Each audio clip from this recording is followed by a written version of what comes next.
오늘 말씀은 신약성경 빌립보서 3장 17절에서 빌립보서 3장 17에서 21절까지입니다. 마지막 21절까지 말씀입니다. 다 찾으셨습니까?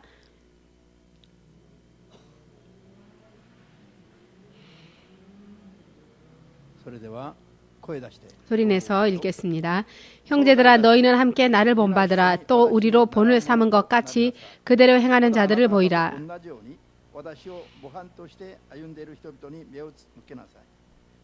내가 여러 번 너희에게 말하였거니와 이제도 눈물을 흘리며 말하노니 여러 사람들이 그리스도 십자가의 원수로 행하느니라. 저희의 마침은 멸망이요 저희의 신은 배요 그 영광은 저희의 부끄러움에 있고 땅의 일을 생각하는 자라.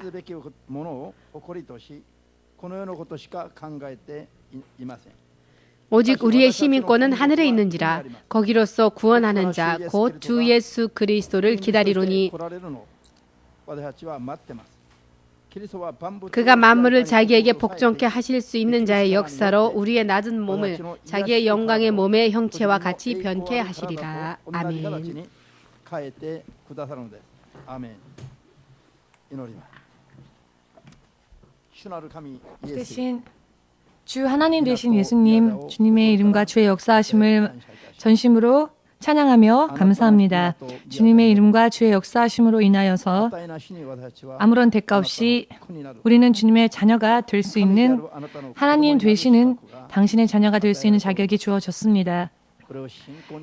이 사실을 믿음으로 받아 더더욱 믿음으로 바르게 이 믿음을 끝까지 지켜나가다가 육신을 떠나는 순간에는 약속대로 주님의 나라의 자녀가 될 수 있도록 육신을 가지고 이 땅을 사는 동안에 필요한 옳은 믿음을, 올바른 지식을 오늘도 알기 쉽게 전할 수 있게 하시옵고 온전한 진리의 말씀 가운데에서 생명을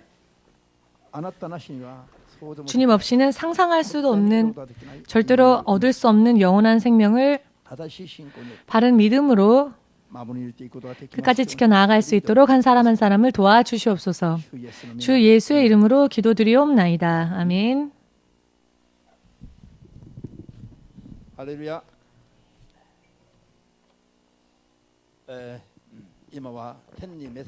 지금은 하늘의 부르심을 받은 피타 전도사님에 관한 이야기를 잠시 간증하고자 합니다. 피타 전도사님은 우리 교회에 있어서는요, 어떤 의미로 볼 때는 정말 역사적인 사람이라 알 수 있습니다. 이 교회가 예배당이 없었을 때에 예배당이 없어서 중앙공원에서 신주쿠에 있는 중앙공원에서 주일날 예배를 드리던 그때에 그와 같은 우리에게 하나님께서 보내신 하나님의 사자와 같은 사람이었습니다. 이분은 캐나다인이었고요.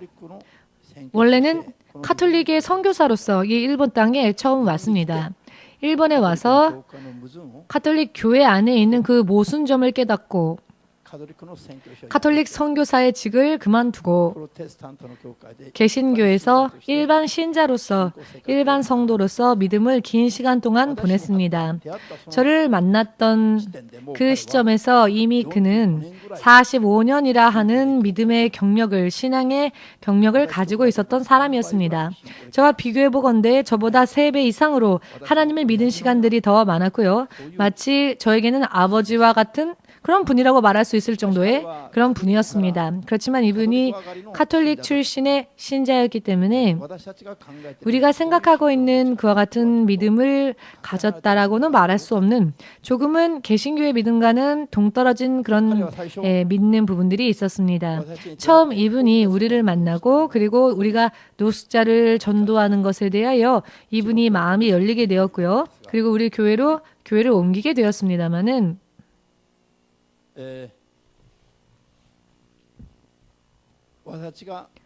우리가 패밀리 레스토랑조차도 외출할 수 없을 정도로 굉장히 가난했던 그런 때에 이 선교사님이 오면은 이분이 오면은요 항상 패밀리 레스토랑으로 데려가지고는 500엔 전후에 그 햄버거 스테이크를 사주는 겁니다.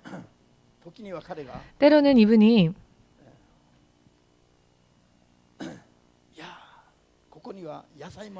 여기에는 야채도 있어요. 이 레스토랑에는 샐러드 바도 있습니다. 라고 하면 정말로 저희는 별다른 세계, 신세계에 온 것과 같은 야, 샐러드 바도 있구나. 이런 황홀한 그런 기분이 들었고요. 이분과의 교제가 처음부터 이렇게 가족과 같이 시작되었습니다. 인간적으로 볼 때는 서로가 서로를 사랑하고 노숙자들을 굉장히 불쌍히 여기는 마음이 통하였기 때문에 굉장히 좋았습니다. 그러나 영적으로는 조금은 맞지 않는 부분들이 많이 있었습니다. 어느 날 이분이 평화의 집이라고 하는 노숙자들을 위한 기숙사를 만들어서 시설과 같은 것을 만들어서 앞으로의 자신의 인생을, 자신의 남은 인생을 이 시설을 세우고 시설을 운영하며 살고 싶다라고 하였을 때 저와 사모님은 반대했습니다. 그것은 하나님 뜻이 아니라고. 왜냐하면 시설에 노숙자들을 드리는 조건으로 일본 정부에서 돈이 나오거든요. 그래서 반대를 했더니 이분이 얼굴이 빨개져서 화가 났습니다. 얼굴이 새빨개져서 동양권의 목사들은 너무나도 머리가 딱딱하다. 융통성이 없다. 머리가 딱딱해서 융통성이 없어서 하고자 하는 대로 하면은 한다고 하면은 찬성해 주지도 않고 그건 하나님 뜻이 아니라고 무조건 말해버리니까 앞뒤가 막혀 있다라고 하면서 화를 내고는 한마디 살짝 내민 말이 동양계 목사는 역시 앞뒤가 꽉 막혔다라고 하는 말이었습니다. 동양권의 목사들은 성도들을 자기 말대로 순종케만 하려고 한다라고 하는 이야기였습니다. 어차피 저희가 말려도 이해하지 못하고 저희들이 말리는 것을 싫어하니까 그냥 어쩔 수가 없었고요. 이분은 36개의 방이 있는 2층짜리 건물을 구입하여서는 시설을 만드는 작업을 시작했습니다. 공사가 들어가고 이것저것 하다가 3개월 후에 전화가 어느 날 걸려왔는데요. 이분으로부터 목사님 잠깐 만나고 싶습니다 라고 하는 겁니다. 그래서 또 패밀리 레스토랑에서 만났습니다. 패밀리 레스토랑에서 만난다고 하는 것은 맛있는 한 끼를 먹을 수 있다는 거였죠.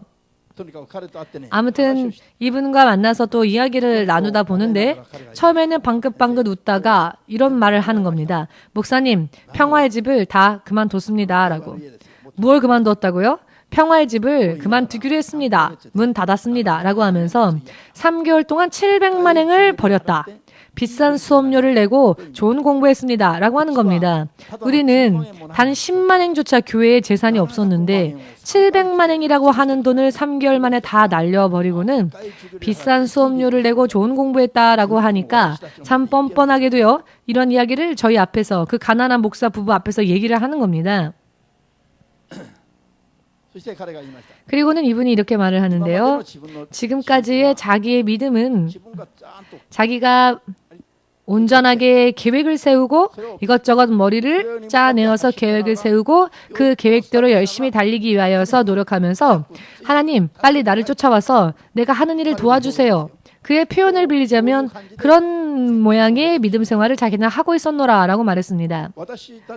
우리가 평화의 집을 세운다고 할 때 그것을 반대했던 이유는 왜인가 하면은 사실 이분은 또 주의 종으로 부름받아서 하나님 앞에 일을 해야 할 선교사의 입장이었는데요. 카톨릭 쪽으로 잘못 들어갔지만 그가 주의 종으로서 하나님이 그런 그릇으로 부르신 것에는 틀림이 없었기 때문에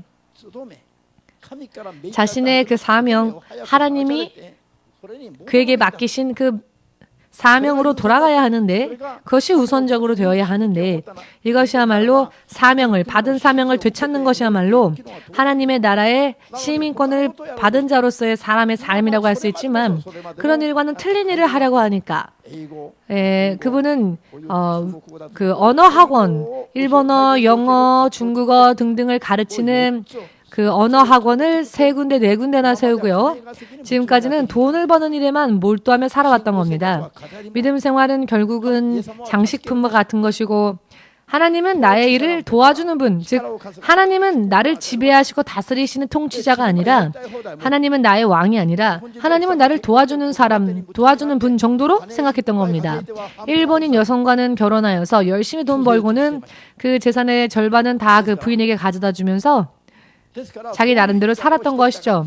그런 인생을 살았기 때문에, 그렇지만 인생의 말년이 되어서 저희를 만났기 때문에 이와 같은 하나님의 종으로서 합당하지 못하던 일들은 다 그만두고 하나님의 종으로서의 자신의 본래의 사명으로 다시 돌아와야 한다.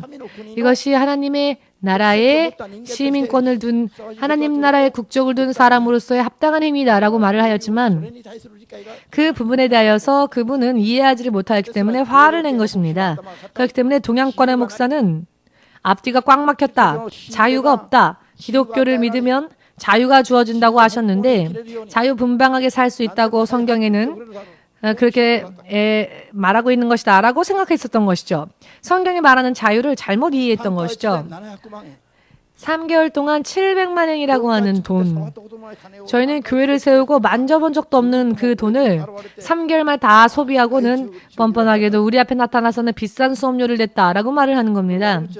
이거는 제가요 욕을 하는 게 아닙니다. 제가 웃는 얼굴로 이야기하니까 욕을 하는 게 아닙니다. 그래서 겨우 이분이 지금까지는 자기가 목사님을 자기 아들처럼 생각했었답니다. 왜냐하면 신앙의 경력도 3배나 많으니까. 그리고 그 당시 목사님은 지금보다도 훨씬 더 젊었을 때였으니까요.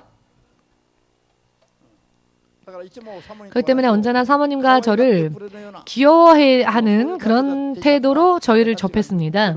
그러니 우리가 하는 말을 이해하지도 못하거니와 자기의 신앙 경력이 훨씬 더 길기 때문에 자기는 이미 하나님과 통하고 있다라고 생각하고 있기 때문에 이분은 항상 예수님의 사랑을 말하면서 나는 24시간 예수님과 함께 있는 그런 마음으로 항상 있다라고는 했습니다.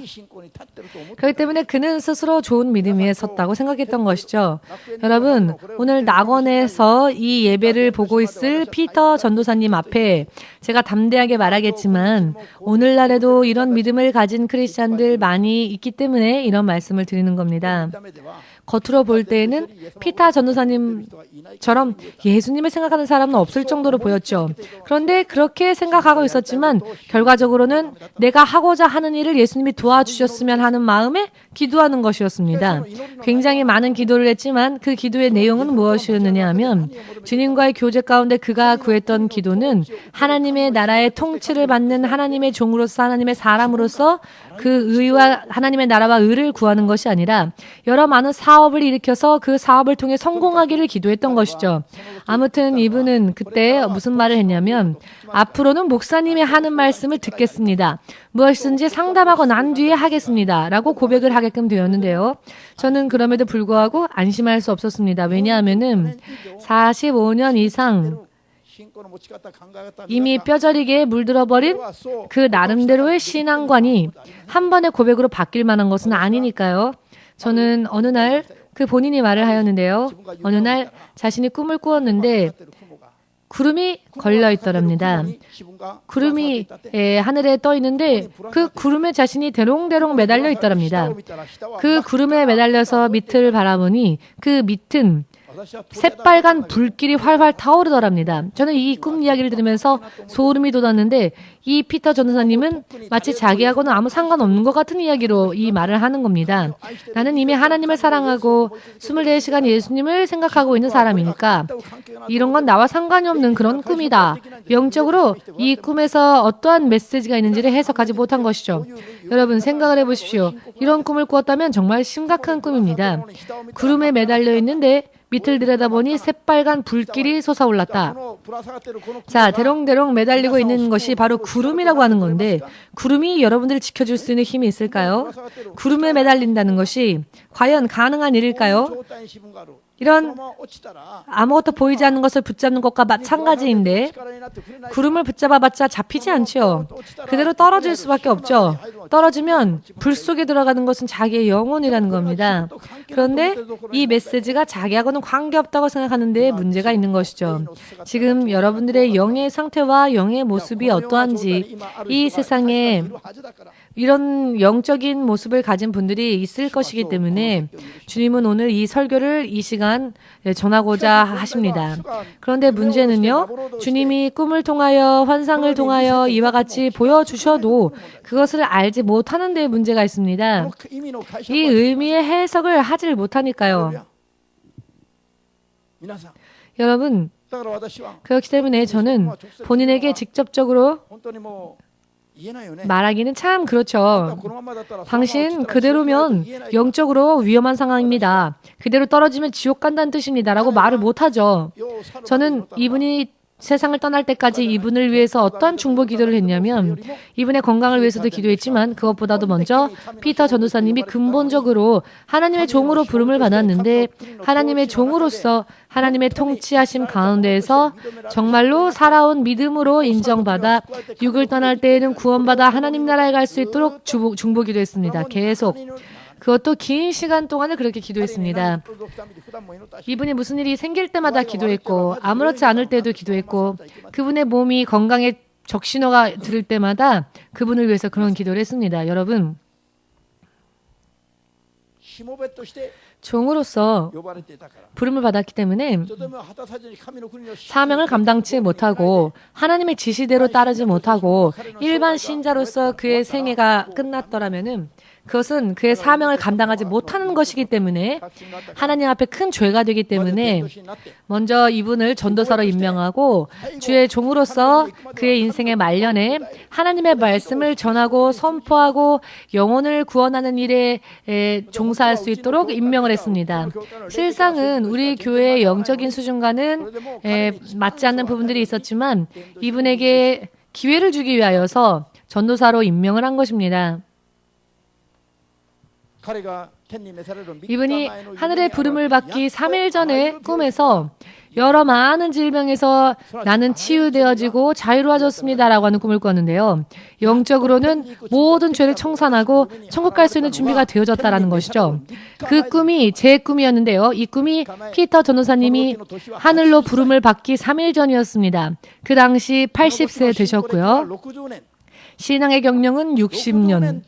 60년이 지나서 천국으로 부름받기 3일 전에 겨우 모든 죄로부터 자유로워져서 천국 갈 수 있는 준비가 끝났다라고 하는 모습으로 꿈속에서 나타났습니다. 그리고 3일 후에 이 피터 전도사님이 실제로 숨을 거두었습니다. 이 이야기를 천국에서 듣고 있겠죠. 낙원에서.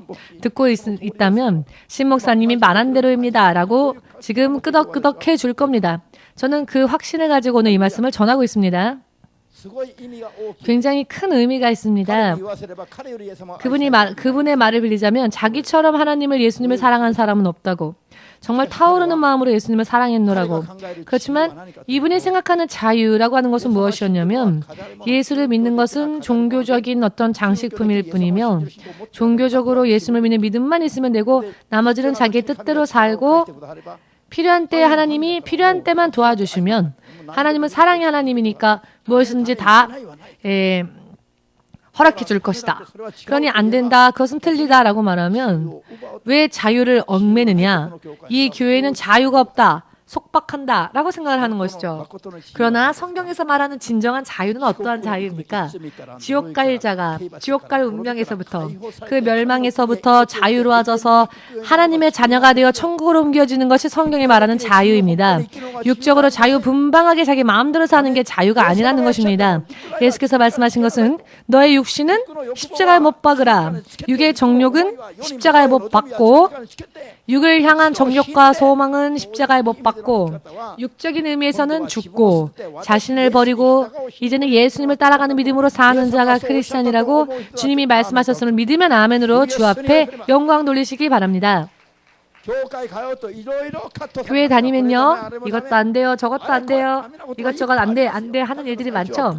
그렇기 때문에 처음에는 부닥칩니다. 내 육신을 죽이지 않으면 안 되니까. 그러나 그것이 복음의 길입니다. 주 예수께서 세상을 왜 오셨습니까?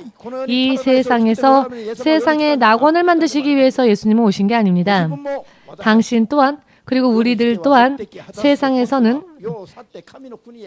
모든 목적을 달성하고 난 뒤에는 하나님의 나라에 갈 수 있도록 예수님은 그 길을 열어주시기 위해서 오신 것이고 우리도 하나님 나라 가기 위해서 이 예수님 앞에 부르심을 받은 겁니다. 세상이 사라지는 전까지 결코 이 땅은 낙원이 되지 못합니다. 이 땅은 음부와 같습니다. 이 땅은 마지막에는 하나님께서 불로 심판하신다 하셨죠. 눈에 보이는 모든 세상은. 아멘. 확실하게 언젠가는 불타 없어져 버릴 이 세상에 우리는 임시적으로 살고 있을 뿐입니다. 천국 갈 준비를 하기 위하여서 천국 갈 준비가 끝나면 3일 후에 천국 갈 준비가 끝났더니 3일이 지나자마자 피터 전도사님이 부르심을 받은 것처럼 3년이나 이 땅에 남지 않았습니다. 그의 영혼이 천국 갈 준비가 되었을 때 3일 지나자마자 하나님은 그를 부르셨습니다. 더 이상 이 땅에 미련이 없다고, 더 이상 이 세상에 미련이 없다고. 왜냐하면 하나님 나라 갈 준비가 다 됐기 때문에 이제는 가야 되는 것이니까요. 크리스찬들이 어떻게 살아야 하는지 확실하게 알고 있지 못하기 때문에 이와 같이 60년 예수님을 믿어도 천국 가기 3일 전까지 아직 준비가 되어지지 못한 부분들이 있었다는 것입니다. 이와 같은 것을 모르면 마지막이 어렵게 되어집니다. 마지막을 어떻게 확신해가지고 죽을 수 있겠습니까? 자, 세상을 떠나면 지옥 갈 수도 있을 것이다 라고 하는 위험성이 10,000분의 1이라도 있다면 어떻게 우리가 죽음을 맞이하겠습니까? 두려워서. 100% 준비가 끝난 상태가 아니고서는 육신을 떠나면 안 되죠. 누가요? 바로 당신이. 만일이라도 천국에 갈 수 없는 그런 죄를 가진 채로 육신을 떠난다면 큰일 납니다. 누가? 바로 당신이. 모두 자기는 빼고 생각하는데요. 바로 나 자신을 생각해야 합니다.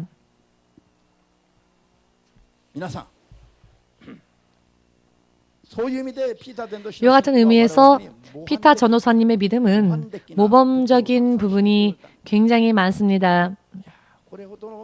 이 정도로 하나님의 사람이라 할지라도 안 되는 건 안 되는 거구나. 하나님의 통치 가운데 없었구나. 내 뜻대로 내 가족을 위해 나를 위해 살면서 하나님으로부터 축복만, 도움만 구한 것뿐이었구나.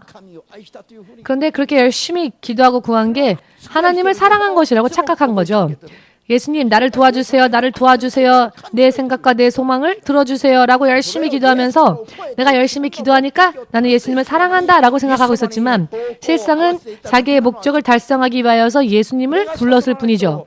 이 부분을 깨닫지 않으면 진정한 의미에서의 크리스찬이 되기란 어렵다는 것을 확실하게 깨달으시길 주 예수의 이름으로 축복합니다. 이와 같은 계산이 끝나지 않은 채로 그 어느 누구라도 세상을 떠나서는 안 될 겁니다. 왜냐하면 그와 같은 상태로는 천국 갈 수 없으니까. 천국 갈 수 있는 자는 정말로 엑기스와 같이 되어지지 않으면 못 갑니다. 죽기 마지막 순간까지 우리는 천국 갈 수 있는 준비를 해야 합니다. 계속 45년이건 50년이건 안 됐다 할지라도 60년 안 됐다 할지라도 마지막 3일 전까지라도 안 되면 안 된다는 것입니다. 마지막 3일 전까지라도 좋으니 천국 갈 준비가 되지 않으면 결코 육신을 떠나면 안 됩니다. 천국에 못 갑니다. 성경은 그것을 전하고 있는데 사람들은 이것을 무시합니다. 그저 불타오르는 마음만이 예수님을 사랑하는 건 아닙니다. 하나님의 나라에 시민권을 두었다라고 하는 것은 하나님의 은혜만을 생각하는 것이 아니라 하나님의 나라가 나의 본국이며 나의 국적이 하나님의 나라에 있다고 믿는다면은 하나님 나라의 통치와 법 가운데 들어가서 그분의 명령과 지시에 따라 사는 것이 그 국적을 유지할 수 있는 비결이란 겁니다. 이것이 중요합니다. 이 부분이 그렇기 때문에 피타 전도사님은 평생 열심히 했지만 무엇을 해도 그 결과는 실패였습니다. 결과적으로는 실패였습니다. 그 당시에는 열심히 하지만 결국 시간이 지나면 다 실패로 끝났습니다. 우리를 만났을 때에는 외국어 학원이 다 망하고 마지막 하나까지도 정리하려고 할 때 우리를 만났습니다. 성공할 리가 없습니다. 마지막에는 다 허무하게 되어버립니다. 하나님의 나라의 지시, 하나님의 나라의 통치 가운데 들어가서 살지 않으면 무엇을 하더라도 마지막에는 실패로 끝난다는 것입니다. 믿으십니까? 자기의 정체를 알아야 합니다. 일본인, 한국인, 일본인이 일본인으로서의 법은 다 어기고 한국의 법만 따른다면 일본에서 살 수 있을까요? 일본에는 형무소가 없습니까? 미국에는 형무소가 없습니까? 영국에는 형무소가 없습니까? 전 세계의 선진국들을 보면 선진국이니까 형무소가 없습니까? 없습니까? 저 아프리카나 혹은 정글보다도 훨씬 더 선진국에 형무소가 더 많습니다. 무슨 의미인지 이해되시는지요? 하나님의 통치하시는 나라, 하나님의 나라에도 형무소가 있는데요. 그 형무소는 지옥입니다. 한번 들어가면 나올 수 없는 곳입니다. 한번 들어가 보겠습니까? 못 나옵니다. 나올 수가 없습니다. 그러나 의외로 상상 이상으로 많은 사람들이 지옥에 떨어진다는 사실을 알아야 합니다. 평생 하나님을 사랑한다고 생각했었다 할지라도 대부분이 갑니다. 왜냐하면 천국이 본국이다. 내 국적은 천국이다라고 생각하면서도 하나님의 지시와 하나님의 통치에 따르지 않으니까 내 나름대로 살면서 나를 도와주기만을 열심히 구할 뿐입니다. 그것은 믿음이 아닌 것이며 또 다른 의미의 우상숭배라는 것입니다. 우상숭배를 열심히 하는 거죠. 저 이슬람 교도들은 크리스찬들보다도 더 열심히 아침, 점심, 저녁 더 열심히 기도하면서 더 정확하게 말씀을 지키면서 살지요. 그 열심으로 구원을 받을 수 있을까요? 바르게 믿지 않으면 의미가 없습니다. 어제 철회하셨습니까, 여러분? 할렐루야. 예수님의 제자들이 예수님께서 죽으시는 모습을 보았을 때 너무나도 비참하였기에 더 이상 예수를 따라가는 건 우리도 망하는 길이다라고 하여 배신하였죠. 그러나 예수님이 3일 후에 부활하신 모습을 보았습니다. 그들은 감동하고 감격했습니다. 할렐루야. 감동하고 감격했지요. 주님이 부활하셨구나. 저들은 깜짝 놀랐죠. 저들은 감격했습니다. 주님이 다시 살아나셨다고 찬양하였죠. 저들은 기뻐했습니다. 그리고 나서 그 후에 그들은 다시 예수를 만나기 이전에 어부의 터전으로 다시 돌아가지요. 예수님이 다시 나타나셔서 베드로에게 이렇게 말씀하십니다. 저들은 열심히 밤새도록 그물을 내려 물고기를 잡으려 했지만 피타 전도사처럼 마지막에는 전부 다 허망해졌지요. 왜냐? 저들이 자신의 정체를 잊어버리고 있었기 때문에 비참하게 십자가에 못 박히는 예수님을 보고 또 부활하신 예수님을 보고 저들은 기뻐했지요. 저들은 예수님을 잊어버린 것은 아니었습니다. 마음속에 예수님을 담아두고 있었습니다. 잊어버릴 리가 없죠, 예수님을. 저들에게 만일 질문한다면 저들은 예수님을 믿습니다라고 대답하겠죠. 그러나 실제로 저들의 삶을 보면 다시 예수를 만나기 이전에 물고기를 잡는 육신의 직업으로 돌아가 있었습니다. 시몬 베드로는 요한의 아들이라고 불려졌던 그 시몬에게 예수님의 제자가 된 그에게 하늘의 모든 권세와 권능을 이 시몬에게 맡기면서 예수님의 교회를 내가 이 반석 위에 세우겠다 라고 부르시고 또 제자 이름으로서 그에게 새 이름을 주셨는데 그 이름이 베드로죠.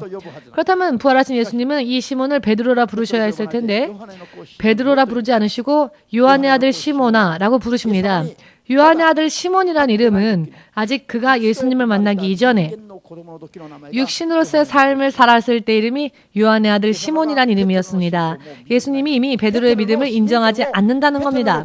베드로의 국적을, 베드로의 천국의 시민권을, 베드로의 믿음을 인정하지 않으신다는 겁니다. 아직 예수님을 한 번도 만나지 못했을 때와 똑같은 이름, 그 요한의 아들 시몬이라고 예수께서 부르신 데에는 예수님이 망령이 드셔서가 아니죠. 기억이 흐릿해지셔서가 아니죠. 그와 같은 이름으로 더 이상 제자의 이름으로 부를 수가 없는 삶으로 다시 돌아갔기 때문에. 아멘 안 되십니까? 여러분 모두 화가 나신 얼굴입니다. 뭐가 그렇게 화가 나셨습니까? 모두 화나셨습니까? 피타 전도사님도 처음에는 화냈습니다. 그러니 여러분들이 화를 내도 당연합니다. 45년 동안 예수를 믿었는데 그런 분도 나한테 화를 냈으니 여러분들도 화를 내는 게 당연할 수 있습니다. 납득 안 될 수 있습니다. 여러분, 천국의 시민권을 가지고 있다는 것, 국적이 천국에 있다는 것이 얼마나 큰 특권인지 아직 여러분 모르시는 것 같습니다. 예수께서 다시 부활하셨고 그 부활하신 예수님의 모습을 본 제자들이 그것이 얼마나 커다란 특권인지를 아직도 모르고 있었죠. 제자들은 그 모든 것을 간단하게 버리고 다시 예전의 어부의 삶으로 돌아가 버리고 말았습니다. 저들의 무감각, 저들의 불신앙, 결코 우리는 웃을 수 없는 이야기입니다. 우리들의 대부분도 그런 삶을 살고 있으니까요. 왜냐하면 기억 속에, 마음 속에는 예수님이 있으니까 부활하신 예수님을 보았으니 나는 크리스찬임이 틀림이 없다. 누가 말해도 나는 크리스찬이에요. 나는 예수를 만났습니다. 라고 대답하겠죠. 주일이 되면 교회 가지요. 예수님이 주일에 교회에 모이라 하셨으니까. 자, 그렇지만 결과적으로 예수님은 그 제자들을 인정하지 않았다는 겁니다. 하나님의 나라가 자신의 국적이 하나님의 나라에 있다면 그 국적에 합당하게 하나님 나라의 통치 안에 온전히 들어가서 하나님의 지시와 명령과 말씀 따라 사는 것은 당연한 이야기입니다. 언제? 마음 안에서가 아니라 생활의 현장, 생활의 터전 속에서 하루하루를 그렇게 살아야 한다는 것입니다. 그와 같은 관점으로 볼 때 하루하루를 하나님의 나라의 시민권을 둔 사람으로서 살지 않는 자가 대부분이죠. 생활의 우선순위가 아직도 이 땅에 먼저 우선순위를 두는 자들이 많다는 겁니다. 정말로 부끄러울 정도로 하나님께서 인정하실 수 없는 그런 믿음들이 교회 안에 너무나 많습니다. 믿음이 좋다고, 우리 믿음은 좋다고 그렇게 생각하는 사람들을 대부분 보면은요, 한번 예수를 영접하면 전부 다 용서받고 사함받고 하나님의 사랑은 크니까. 그러나 우리의 믿음은 너무나 작습니다. 이것을 착각하고 있습니다. 하나님의 사랑은 크지만 우리의 믿음은 조금도 없죠. 그런데 착각하여서 예수를 믿으면 모든 게 다 용서되어진 것처럼 생각하여서 이제 그걸 인정하면 자기들의 믿음이 큰 것이다 라고 착각합니다. 요한계시록 2장 9절을 보시면 서머나 교회에 사단의 회가 있다 하셨죠. 사단의 자식들이 교회 안에 있다고 하셨습니다. 한 사람 두 사람이 아니라 서머나 교회에 사탄의 자녀들이 때를 지어 있다고, 무리 지어 그 교회에 있다고 하는 이야기입니다. 할렐루야, 믿으십니까? 성령을 통하여 예수께서 말씀하셨죠. 불꽃과 같은 눈으로 사람의 마음까지 꿰뚫어 보시는 주의 성령께서 너희는 너희의 믿음이 좋다고, 우리는 부자다, 나는 부족함이 없다, 나는 들었다, 나는 잘 입었다 라고 생각하는 너희는 성령의 눈으로 볼 때 오히려 너희는 가난하다, 너희는 불쌍하다, 너희는 벌거벗었으며 너희는 듣고 있지 못한다, 너희는 벌거벗었다 라고 말씀하신다는 것입니다. 흰 옷을 입지 못한 벌거벗은 몸. 여러분, 다시 한번 말씀드리겠지만 하나님께서 인정하실 수 있는 믿음으로 하나님 앞에 나와야 할 것이며 하나님께서 인정하실 수 있는 모습으로 하루하루를 걸어야 할 것입니다. 요한계시록 22장 14절 매일과 같이 자신의 옷을 빠는 자는 복된 자다. 매일매일 자신의 옷을 빠는 자, 매일매일 즉 하나님의 자녀로서 하나님의 나라에 합당한 자로서 하나님의 지시를 따라가는 행위를 바르게 하는 자는 복된 자다 라고 하는 뜻입니다.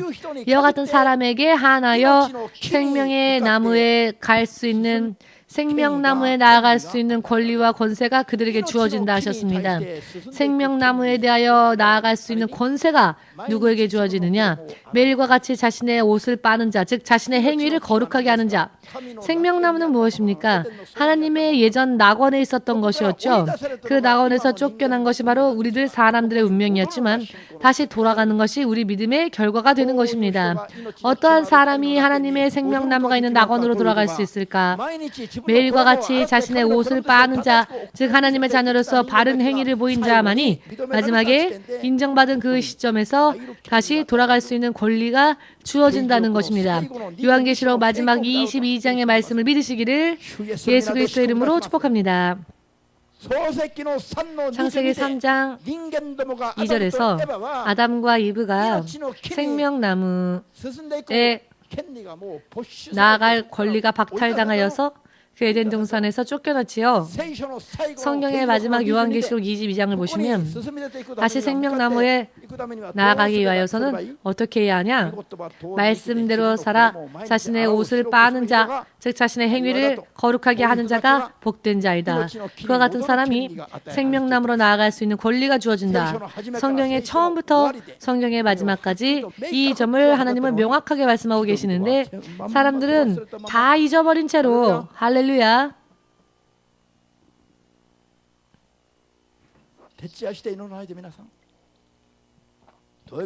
여러분 토요일만큼은 철회하며 기도하지 마십시오. 예배에 와서 좋으니까. 여러분 설마 예배에 와서 좋으시는 걸 보니 철야 기도라도 하신 거겠죠? 철야 기도도 안 했는데 예배에 와서 좋으십니까? 할렐루야. 목사님이 아무리 눈을 크게 뜨고 봐도 이 정도밖에 안 되지만 성령님의 눈은요 정말 대단합니다. 성령님은요 여러분들이 무엇을 생각하며 웃고 있는지조차 다 꿰뚫어보고 계십니다. 성령님은요. 왜냐하면 여러분 예배는요 와서 앉아있는 게 예배가 아닙니다. 와서 하나님 앞에 오기 전에 먼저 죄를 고백하고 죄를 가진 채로 들어가는 자가 있으면 저 문을 닫을 자 없느냐라고 말씀하십니다. 하나님께서 죄를 가진 채로 하나님 앞에 나오는 자가 너무 많으니 도저히 볼 수가 없으니 누군가 저 문을 닫을 자 없느냐. 죄를 가진 채로 오는 자가 너무나 많으니까 허무한 예배, 결국은 허망하게 되어버리는 예배를 드리려고 오는 자들이 너무나 많다는 것입니다. 여러분 이것은요 기본적으로 알아야 할 사실입니다. 기본적으로 아침에 일어나서 눈곱 낀 채라도 좋으니까 이빨 안 닦아도 좋으니까 먼저 마음을 정결하게 죄를 고백하고 죄를 회개하고 성전의 성문 안에 들어올 때에는 죄를 회개한 상태에서 주님 앞에 나와야 합니다. 그렇지 않으면 예수님이 너무 냄새나서 아이고 냄새나는구나. 누군가 저 문을 닫을 자 없느냐 라고 하신다는 겁니다. 예배의 의미를 이해하시겠습니까? 간단하게 말씀드려서 하나님 앞에 올 때에는 죄를 회개하고 온전히 회개하고 와야 합니다. 그리고 난 뒤에 오지 않으면 하나님이요 그 죄 때문에 너무 냄새나서 이렇게 콧구멍을 막으실 수밖에 없습니다. 죄를 회개하지 않으면 우린 더러운 채이기 때문에 예수님의 이름과 예수의 역사하심으로 구원받은 것에 대해서 감사하면서 그리고 찬양하면서 회개하고 찬양하면서 그리고 앞으로는 어떻게 살 것인가, 지금 내가 잘못되어진 부분은 없는가, 내가 어느 부분을 더 회개하고 어떻게 더 믿음을 굳건히 해나가면 좋을까, 이와 같은 것을 온전히 듣고 그대로 하겠습니다. 아멘 아멘 고백하며 아멘으로 고백하는 것 그대로 살 수 있도록 마음에 결심하고 그리고 마지막에 또 감사하고 또 예물 드리고 마음 안에 있는 믿음이 진정임을 행위로 인정하는 게 예물입니다. 마음의 단계만으로는 절대 하나님께서 인정하지 않으십니다. 모두 함께 죄는 마음의 단계에서 인정되어진다. 그러나 믿음은 마음의 단계만으로는 인정되어지지 않는다. 아멘. 죄는요, 행동으로 옮기지 않아도 마음으로 품은 것만으로도 하나님은 죄라고 말씀하십니다. 그러나 믿음은요, 마음으로 가진 것만으로는 안 되고요, 반드시 그 행위가 뒤따라야 한다는 것입니다. 하나님께서 확실히 볼 수 있도록, 그것도 자기 마음대로 하는 게 아니라 하나님이 인정하실 수 있는 모양으로 드려야 한다는 것입니다. 3부 예배 때 보면요, 예물을 드리는 시간이 되면 담배 꽁초를 넣는 자도 있고 빠친코 코인을 그 헌금 봉다리에 넣은 분도 있는데, 스스로의 인생에, 자신의 인생에 담배꽁초와 같은 저주를 스스로 붓는 것과 마찬가지입니다. 의미를 이해하시겠습니까?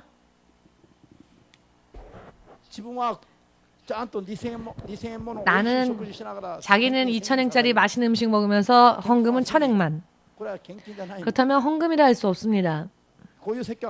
이와 같은 설교는 제가 자주 안 하지만 오늘 확실하게 말씀드리겠는데, 생각하지도 못했는데 오늘 이 말씀을 또 하나님이 전하게 하시는데요. 나를 위해서는 2,000엔짜리 한 끼 맛있는 음식 먹으면서 2,000엔? 비싸네? 아니야. 2,000엔이야 뭐 맛있는데 하면서 예물을 드릴 때에는 2,000엔이 아까워서 1,000엔 드리는 의미 이해하시겠습니까? 헌금하는 이야기가 아니라 하나님과의 관계를 바르게 가지라는 것입니다. 예물은, 헌금은요, 자기가 가지고 있는 물질을 그냥 하나님께로 드리는 게 예물이 아니라 자기의 믿음의 크기를 주님 앞에 드리는 게 예물입니다. 그렇기 때문에 예물이라고 하면 마음이 담긴, 진심이 담긴, 있어도 되고 없어도 되는 게 아니라 정말로 내 안에 가치 있는 것, 있어도 되고 없어도 되는 게 아니라 정말로 중요한 것, 정말로 가치 있는 것, 나보다도 더 중요할 정도로 좋은 그런 것을 하나님께 드리지 않으면 예물이라 할 수 없습니다. 그렇다고 해서 야, 예물 많이 드려야 합니까? 아니요. 없는 사람은 없는 가운데에서, 있는 사람은 있는 가운데에서, 부자도 1,000엔, 가난한 사람도 1,000엔. 누가 정했습니까? 주일 예배는 1,000엔이라고. 저도 정하지 않았고 성경도 그렇게 전하지 않았습니다. 정하지 않았습니다. 여러분, 하나님으로부터 생명을 받으셨습니까? 은혜를 받으셨습니까? 구원을 받으셨습니까? 하나님의 보호하심 속에 있습니까? 감사를, 혹은 그 감사에 대한 마음을, 혹은 나를 구원해 주신 것에 대한 감사를 가진 만큼 내 안에 있는 능력 안에서 내 능력껏, 마음껏 온 힘을 다해 드리는 게 예물입니다. 아, 이걸 드리면 정말 내 인생 괜찮을까? 걱정될 정도로 있어도 좋고 없어도 좋은 것 그냥 드리는 게 예물이 아닙니다.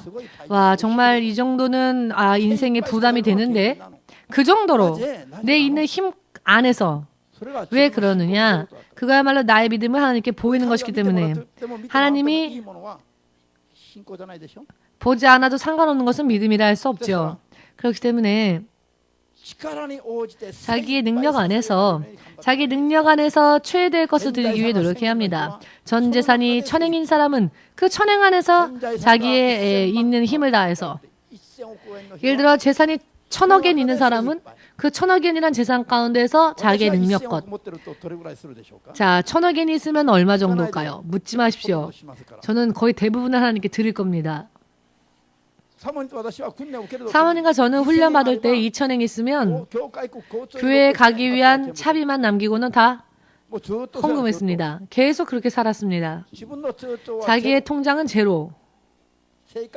생활비는 그날 그 교통비 정도만 남겨두고, 그날 먹을 정도의 식량만 남겨두고 나머지는 다 하나님께 드렸습니다. 그게 몇십만엔이건 몇천엔이건 기준은 상관없습니다. 그 가운데에서 언제나 최선을 다해 드렸습니다. 주님이 보시고 지금도 보고 계시며 정말을 말씀하시는지 거짓을 이야기하는지 하나님은 보고 계시니까 확실하게 말씀드리겠지만, 하나님께서 보시기 때문에 다른 사람들이 하는 것만큼 하는 것은 의미가 없습니다. 돈이 없는 분은 없어도 안 드려도 상관없습니다. 돈이 없는데 훔쳐서라도 드리라는 게 아닙니다. 자기가 할 수 있는 것에 대해서는 최선을 다해 드리라는 이야기입니다. 천국의 시민권이 있다면 말입니다. 왜냐하면 천국에서 영원토록 우리가 상급을 받게 되기 때문입니다. 이 땅에서의 삶만으로 끝나는 게 아닙니다. 우리의 생활과 행위와 모든 것이 하나님의 나라와 연결되어 있지 않으면 안 된다는 것이며 하나님의 인정을 받지 않으면 안 된다는 것이며 연결되어지기 위해서는 하나님의 인정을 받아야 합니다. 구름에 대롱대롱 매달린 상태로는 안 된다는 것이죠. 구름을 매달린다는 게 얼마나 허망한 일입니까?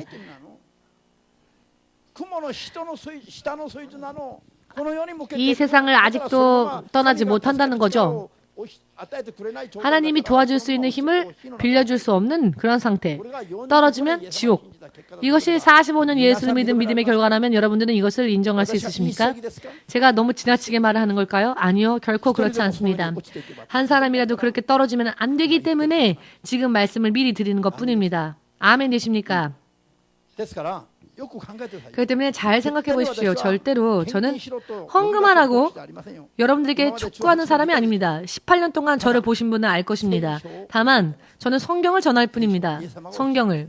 예수께서 말씀하셨기 때문에 여러분 천국의 시민권을 가진 자는 어떻게 살아야 한다고요? 눈이 나를 실족한다면 눈을 빼버리고 손발이 나를 범죄케 한다면 손발을 빼버리는 일이 있달지라도 양손, 양발, 양눈 다 가진 채로 지옥 가는 것보다는 그 한쪽이 없어져도 천국 가는 편이 훨씬 더 낫다고 예수님은 말씀하셨습니다. 천국 가는 게 그만큼 얼마나 힘든지를 말씀하시는 겁니다. 여러분, 대부분의 사람들이 인정받는 수준에 한참 떨어져 있다고 생각해야 합니다. 환란이 있으면 환란을 통과한 자는 구원받을 믿음 위에 서겠지만은 한번 맛을 보았으니까. 그러나 환란을 통과할 때 다 쓰러져 버린다는 게 문제죠. 그러나 환란을 통과하기 이전에 들림받기 위해서는 어떻게 할까요? 천국의 시민권을 온전히 지키면서 어떠한 말씀을 하시건 주님의 말씀이라면 스스로 자원하여 섬기는 자. 사도 바울이 말하였습니다. 빌립보 성도들이 너무나도 믿음이 풀려 있었죠. 먹을 것, 마실 것을 구하는 그 배가 그 빌립보 성도들에게 있어서 하나님이 되어 있답니다. 빌립보의 신자들은 먹을 것, 마실 것, 입을 것, 의식주, 이 땅의 정욕이 그 사람들의 배가, 그것을 구하는 배가 오히려 하나님이 되어버렸다. 하나님을 위해 사는 자가 아니라 내 배를 채우기 위해 사는 자들이 되었다라는 뜻입니다.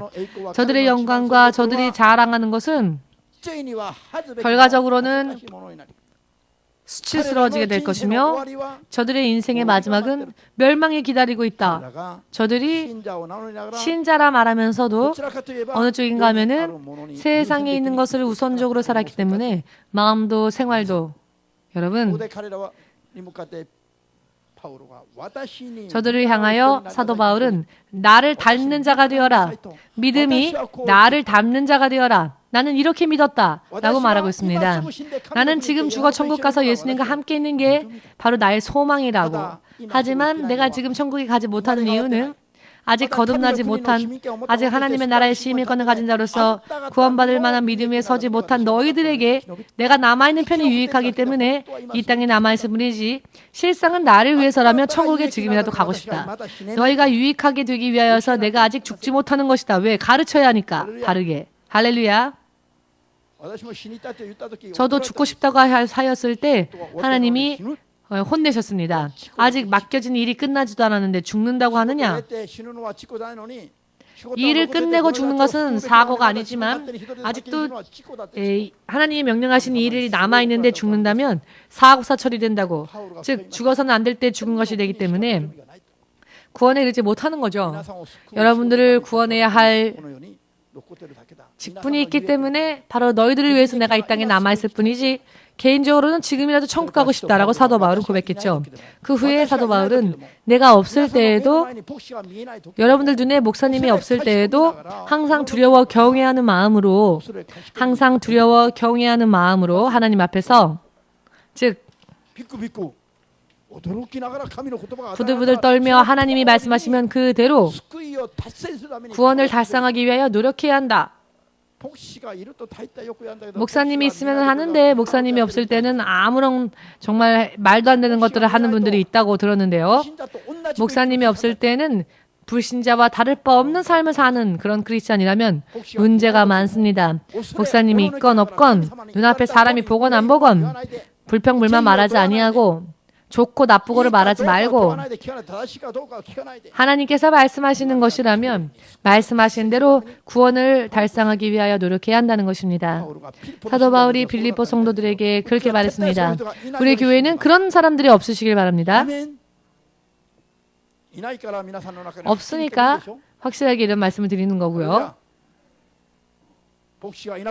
목사님이 있건 없건 교회가 아니건 교회 아니건 하나님의 사람으로서 생명을 지키는 여러분들의 시기를 주의 이름으로 축복합니다.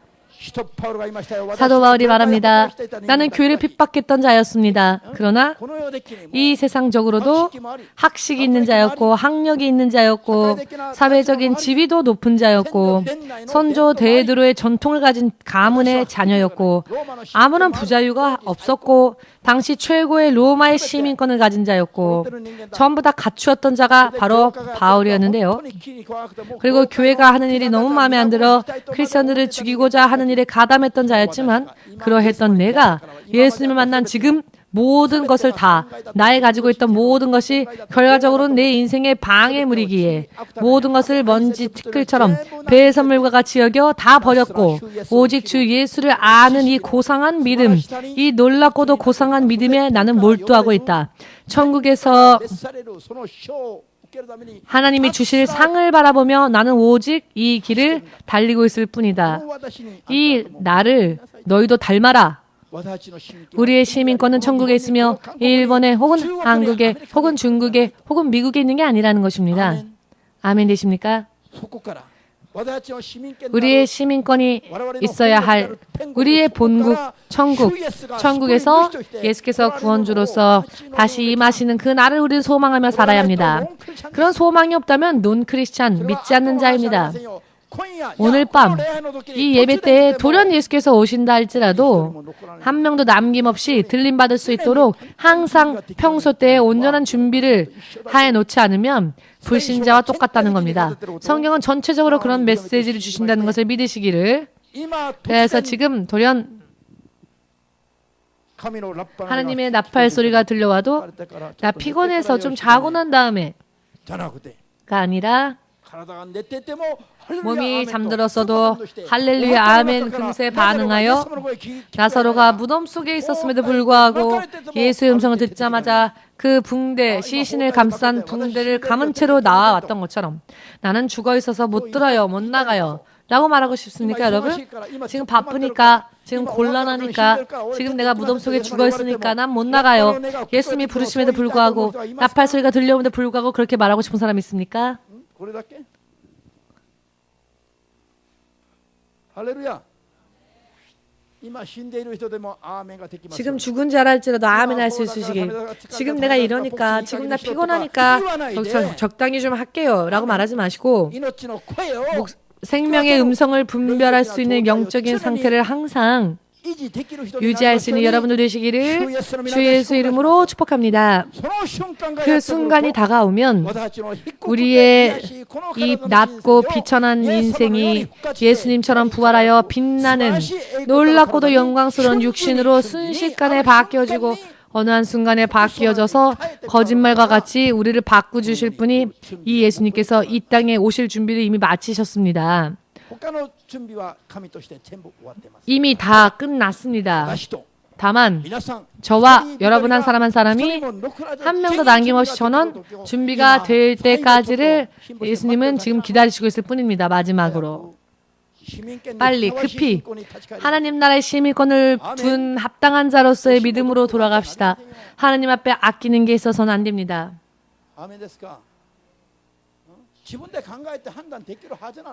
스스로 마음의 문만 열면은 스스로도 생각할 수 있는 문제입니다. 예수께서 부활하신 게 진실이고 천국과 지옥이 실제하는 게 진실이고 예수께서 심판주로 다시 오시는 것이 진실이라고 믿는다면은 사실 그렇게 어려운 이야기가 아닙니다. 정말은 믿지 않으니까 모양뿐이니까 이해 안 될 뿐이겠지만 정말로 인정하고 믿으면 모든 것이 영원한 현실이라는 것을 지극히 당연하게 알 수 있을 겁니다. 마음의 문을 열고 믿으면 지극히 당연한 것을 바꿔 말하면 진리라고도 할 수 있습니다. 너무나도 당연한 것, 언제 어느 곳에서 보아도 당연한 것, 어느 각도로 보아도 변함이 없는 것, 즉 변함이 없는 것, 언제 어느 것이건 변함이 없는 게 진리입니다. 이것이 진리입니다. 알기 쉽게 말하면 지극히 당연한 것. 우리 목사님이요, 지극히 당연한 게 진리라고 하더랍니다 라고 말꼬리 잡지 마시고 제가 무슨 말씀을 드리고자 하는지를 이해하시길 바랍니다. 여러분, 일본 사람 손 들어보십시오. 많이 있네요. 한국 사람. 자, 손 내리고 한국 사람 손 들어보십시오. 내리시고요. 자, 천국 사람만 손 드십시오. 아니, 왜 두 번이나 손듭니까? 왜 두 번이나 손듭니까? 한 번만 손들어야죠. 이렇게 아직도 의식 전환이 안 됐다는 겁니다. 우리 믿는 자는 일본인도 한국인도 아니고 천국인인 겁니다. 천국인. 의식을 전환해야 합니다. 아직도 난 일본인이고 아직도 난 한국인이고 아직도 난 중국인이고 이 교회는 왜 일본 사람이 많어? 이 교회는 왜 한국 사람들이 많어? 그렇게 생각한다면 아직도 아직인 거죠. 모두가 천국 사람이 되면 싸울 일도 없고요. 갈등도 일어날 리가 없습니다. 다 사라집니다. 어떠한 일이 있건 웃는 얼굴이 될 것이며 어떠한 일이 있건 포용해주고 감싸주고 끌어안아주고 긍휼히 여길 것입니다. 교회 오면서 혼자 오지 마시고 정말 천국의 시민권이 있다면 믿지 않는 자 그런 사람들을 데려오십시오. 나 혼자 천국 가면 되겠습니까? 저는 하나님 앞에 혼났습니다. 너만 천국 갈래? 라고 굉장히 혼내셨습니다. 다시 한번 그런 이야기를 하면 네 목숨을 걷어가겠다라고 하셨습니다. 혼자 오지 마시고 전도하십시오. 자기의 시민권이 천국에 있다면 혼자 이런 좋은 말씀 듣지 마시고 다 데려와서 다 듣게 하시고 그들을 긍휼히 여기고 저 사람은 말해봤자 안 들어. 포기하지 마시고 예수님이 여러분을 포기하신다면 어떻게 하겠습니까? 아무리 말 안 듣는 사람이 있어도 사랑을 가지고 기도해 주면서 포기하지 마시고 예수님이 여러분과 저를 지금까지 포기하지 않으셨던 것처럼 그 은혜로 인해 우리는 오늘도 교회에 올 수 있었던 것처럼 우리도 사람을 누군가를 위해 기도하면서 저들이 구원받기 위하여 기도하면서 필사적으로 기도합시다. 화장할 시간 있으면 한 사람이라도 전도하십시오. 여기라도 가서.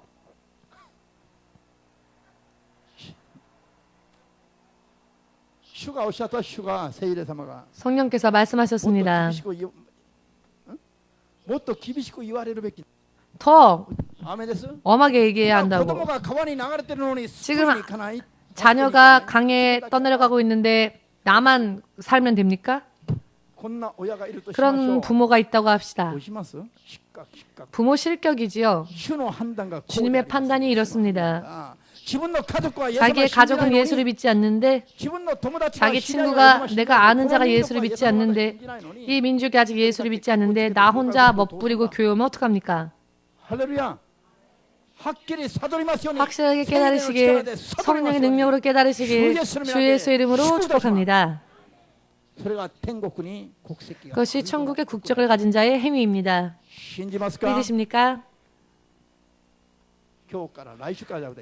다음 주부터가 아니라 오늘부터 노력하십시오. 오늘부터 스쳐 지나가는 사람에게 혹시 크리스천입니까? 라고 묻지 마시고 예수를 믿습니까? 라고 혹시 교회 다니십니까? 하지 말고 예수님을 믿습니까? 라고 예수 믿습니까? 라고 아직 안 믿습니까? 로 시작하여서 점점 더 전도하십시오. 이번 주 한 주는 정말 전도에 몰두하셔서 여러분들의 시민권이 천국에 있다면 예수를 전하는 데 몰두하십시오. 주일날 혼자 오지 마시고 많이 하나님의 자녀들을 잃어버린 하나님의 양들을 데려오십시오.